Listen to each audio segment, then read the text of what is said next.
نحمده ونصلي على رسوله الکریم اما بعد۔ پانچواں جو پارہ ہے اس میں 8 باتیں بیان ہوئی ہیں۔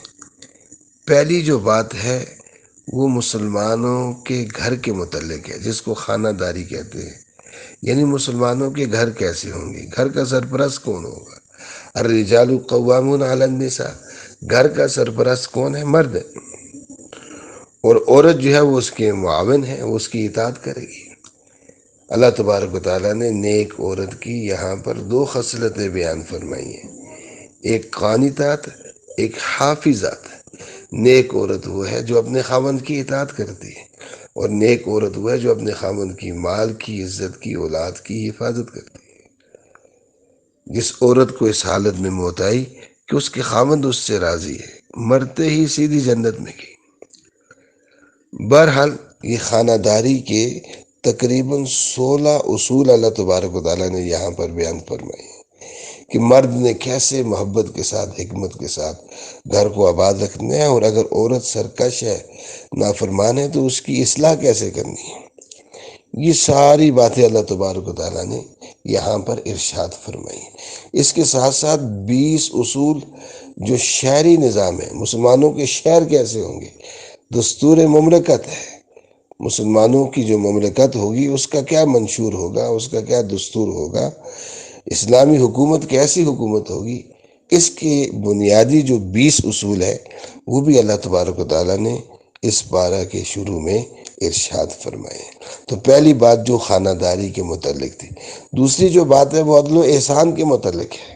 وَإِذَا حَكَمْتُمْ بَيْنَ النَّاسِ أَن تَحْكُمُوا بِالْعَدْلِ، یہ بھی عدل کی ایک قسم ہے، اور ویسے عدل عقائد میں بھی ہے، عبادات میں بھی ہے، معاملات میں، معاشرت میں، اخلاق میں عدل ہے۔ عدل دین اسلام کی بنیاد ہے، امانت اور عدل یہ دین اسلام کی بنیاد ہے۔ جو اسلامی دستور مملکت ہے اس کی بنیاد امانت اور عدل پر ہے۔ عدل اللہ کے ساتھ بھی ہوتا ہے، اپنے ساتھ بھی ہوتا ہے، دوسروں کے ساتھ بھی ہوتا ہے۔ تو دوسری بات وہ عدل اور احسان ہے۔ احسان ہے یعنی گناہ نہیں کرنے، کفر سے، شرک سے، طاغوت سے، شراب سے، بغل سے، حسد سے اپنے آپ کو بچا کر رکھنا ہے۔ یہ سارا اللہ تبارک و تعالیٰ نے یہاں پر بیان فرمایا۔ تیسری بات جو ہے وہ جہاد کی ترغیب ہے۔ ظاہر ہے اسلام کا غلبہ جہاد سے ہے۔ جہاد اسلام کی بنیاد ہے، اور جہاد اسلام کی عزت ہے۔ پھر جہاد کی بھی کئی قسمیں ہیں، اقدامی جہاد بھی ہے، دفاعی جہاد بھی ہے۔ اللہ تبارک و تعالیٰ فرماتے ہیں جہاد کرنے والے اور گھروں میں بیٹھنے والے، جہاد نہ کرنے والے، یہ برابر نہیں ہے۔ دین کا کام کرنے والے اور دین کا کام نہ کرنے والے، اللہ تعالیٰ فرماتے ہیں یہ برابر نہیں ہو سکتے۔ لا يستوي القاعدون من المؤمنین غیر اولی الضرر والمجاہدون فی سبیل اللہ باموالہم وانفسہم۔ تو جہاد کی بڑی برکتیں ہیں اور بڑی فضیلتیں ہیں، اللہ تبارک و تعالیٰ نے اس کو یہاں پر بیان فرمایا۔ ساتھ ساتھ یہ بھی فرمایا اینما تکونوا یدرککم الموت، دیکھو موت کے ڈر سے جہاد چھوڑنا نہیں، موت تو تم جہاں بھی کہیں ہوگے، موت تمہیں آ کر رہے گی۔ یہ تیسری بات تھی، جہاد کی ترغیب تھی۔ چوتھی جو بات ہے وہ منافقین کی مذمت ہے۔ اسلام کو جب بھی نقصان پہنچا ہے وہ منافقین ہی کی وجہ سے پہنچا ہے، اور یہاں اعتقادی منافقین کا ذکر ہے۔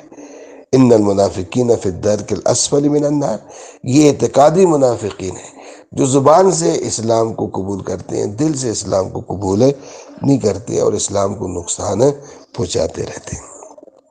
یہ چوتھی بات یہاں پر اللہ تبارک و تعالیٰ نے بیان فرمائی۔ پانچویں بات جو ہے وہ قتل کی سزا ہے۔ قتل کی 3 قسمیں ہیں، قتل عمد ہے، قتل شبہ عمد ہے، قتل خطا ہے۔ قتل شبہ عمد میں، قتل خطا میں دیت ہے، کفارہ ہے، اور قتل عمد میں قصاص ہے۔ اور اللہ تبارک و تعالیٰ نے قتل کی بہت سخت وعید یہاں پر ارشاد فرمائی، وَمَن يَقْتُلْ مُؤْمِنًا مُتَعَمِّدًا فَجَزَاؤُهُ جَهَنَّمُ خَالِدًا فِيهَا۔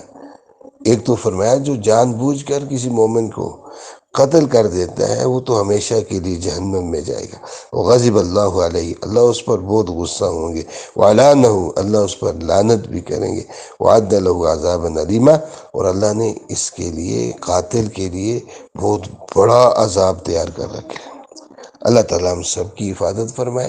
مسلم شریف میں آتا ہے آپ صلی اللہ علیہ وسلم نے یوں فرمایا، ویسے تو توبہ سے ہر گناہ معاف ہو جاتا ہے، لیکن آپ نے یوں فرمایا، مجھے تو نہیں لگتا کہ اللہ قاتل کو معاف فرمائیں گے. قرب قیامت میں قتل عام ہو جائے گا. اللہ تعالیٰ سب کی حفاظت فرمائے. یہ 5ویں بات تھی. 6ٹھی بات وہ ہجرت کا باب ہے، ہجرت کا بیان ہے. اور ہجرت کے ساتھ ساتھ صلاۃ الخوف بھی پڑھنی پڑ جاتی ہے.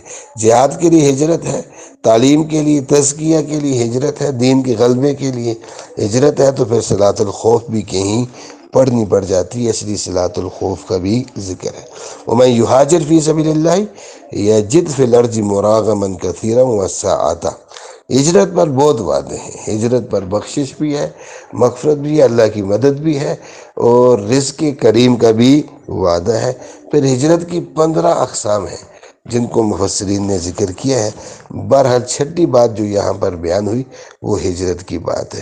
جو علم حاصل کرنے کے لیے نکلتا ہے وہ بھی مہاجر ہوتا ہے، اور جو گناہ چھوڑ دیتا ہے وہ بھی مہاجر ہوتا ہے. جو اللہ کے راستے میں جہاد کے لیے نکلتا ہے وہ بھی مہاجر ہوتا ہے.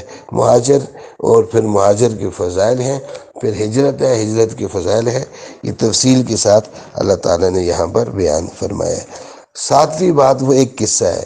ایک منافق تھا جس نے چوری کی، اور پھر یہودی پر الزام بھی لگا دیا، اور سامان جو چوری کا تھا وہ یہودی کے پاس امانت بھی رکھوا دیا، اور وہ سامان یہودی کے پاس سے ملا. آپ صلی اللہ علیہ وسلم یہودی کے خلاف فیصلہ فرمانے والے ہی تھے، تو اللہ تبارک و تعالیٰ نے آیات نازل فرمائی، وَلَا تَكُنْ لِلْخَائِنِينَ خَصِيمًا.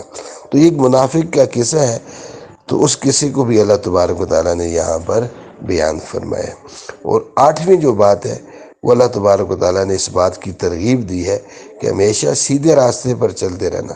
لا تغلوا فی دینکم، رسم و رواجوں پر نہ چل پڑنا. رسم ہیں، رواج ہیں، بدعات ہیں، شرکیہ کفریہ باتیں ہیں، ان باتوں سے اپنے آپ کو بچانا. اور جو مومنین کا راستہ ہے، جو جمہور کا راستہ ہے، جس کے ساتھ اللہ کی مدد ہے اور اللہ کی مدد کا وعدہ ہے، اسی راستے پر چلتے رہنا. وَمَن يُشَاقِقِ الرَّسُولَ مِن بَعْدِ مَا تَبَيَّنَ لَهُ الْهُدَىٰ وَيَتَّبِعْ غَيْرَ سَبِيلِ الْمُؤْمِنِينَ نُوَلِّهِ مَا تَوَلَّىٰ وَنُصْلِهِ جَهَنَّمَ.